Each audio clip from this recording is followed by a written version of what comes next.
Hi guys! ఏం చేస్తుర్రు? తిన్నారా? డిన్నర్ అయిందా? సో, ఇప్పుడైతే ఇప్పుడు డిన్నర్ టైమ్ కాబట్టి మా డిన్నర్ వచ్చేసి ఈరోజు నూడిల్స్ అన్నమాట. మళ్ళీ కామెంట్ పెట్టకండి. ఏంటి ఎప్పుడు చూసినా బయట ఫుడ్డా అని. మా డ్యాడీ ఇప్పుడే తిట్టిర్రు. సో, మీరు తిట్టకండి. అంటే అంటే బయట కాబట్టి వాళ్ళు ఏం ఆయిల్ వాడతారు, వారు ఎట్లా చేస్తారు అనేది ఉంటది. సరే గైస్. అందుకని ఇక్కడైతే మంచిగా చేస్తుర్రు. బట్ బయట ఫుడ్ అవాయిడ్ చేయమని చెప్తారు. సో, చేస్తాం. కాకపోతే ఒక్కొక్కసారి అట్లా అట్లా ఉండాలి కదా గైస్! మరీ ఇంట్లో ఫుడ్డే తింటే బోర్ కొడతది. కొన్ని క్రేవింగ్స్ ఉంటాయి. లైక్ నూడిల్స్, ఫ్రైడ్ రైస్ కానీ దానికొక కొంచెం లిమిట్ ఉంటదనమాట.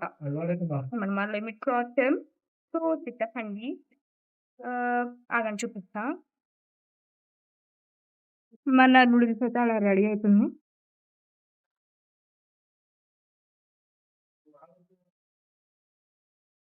ఎప్పుడైనా ఇట్లా ఫాస్ట్ ఫుడ్ ఓన్లీ ఎందుకు బయట స్టేట్స్ అంటే మన నార్త్ స్టేట్ వాళ్ళు జేస్తారు. మన ఇండియా అంటే మన తెలుగోళ్ళు ఎందుకు జేయరు? కొంచెం కామెంట్ చేయండి.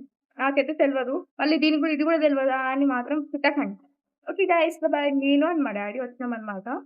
మళ్ళీ డ్యాడీ చూసిండనుకో మళ్ళీ రికార్డ్ చేస్తున్నావా? ఇది కూడా పెట్టాలనా అంటారు. మీకొక చిన్న అప్డేట్ కదా గైస్. బాయ్. గైస్ చూసేయండి మా నూడిల్స్. మీకు కూడా కావాలా నూడిల్స్ ట్రీట్? కామెంట్ చేయండి. మీరు నూడిల్స్ ఇష్టమా? ఫ్రైడ్ రైస్ ఇష్టమా? ఇది కూడా కామెంట్ చేయండి. పప్పులోకి ఏంటి మరి? నైస్. చాలా బాగుంది. Okay guys bye.